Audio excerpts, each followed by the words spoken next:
നമുക്ക് കിട്ടേണ്ട ദൈവകോപം യേശു അങ്ങേറ്റെടുത്തു. അതുകൊണ്ട് നമുക്ക് ദൈവത്തിൻ്റെ മുന്നിൽ കടക്കാരനായല്ല, മറിച്ച് അവിടുത്തെ നീതി ധരിച്ച മകനായി മകളായി ധൈര്യത്തോടെ നിൽക്കാം.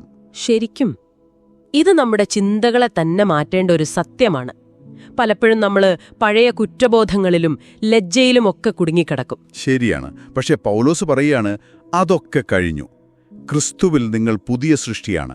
നിങ്ങളുടെ ഐഡന്റിറ്റി, നിങ്ങൾ ആരാണെന്നുള്ളത് തീരുമാനിക്കുന്നത് നിങ്ങളുടെ പഴയ വീഴ്ചകളല്ല, മറിച്ച് ക്രിസ്തു നിങ്ങൾക്ക് വേണ്ടി ചെയ്ത കാര്യമാണ്.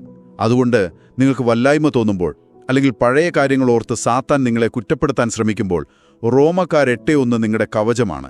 എന്താ പറയാ, അതൊരു ഉരുക്കുകോട്ടയാണ്. ശിക്ഷാവിധിയില്ല. അതെ, നമ്മളിലുള്ള ആത്മാവ് നമ്മളെ ബന്ധിച്ചിരുന്ന പാപത്തേക്കാൾ എത്രയോ ശക്തനാണ്. ഇത് സുവിശേഷത്തിൻ്റെ ശക്തിയാണ്.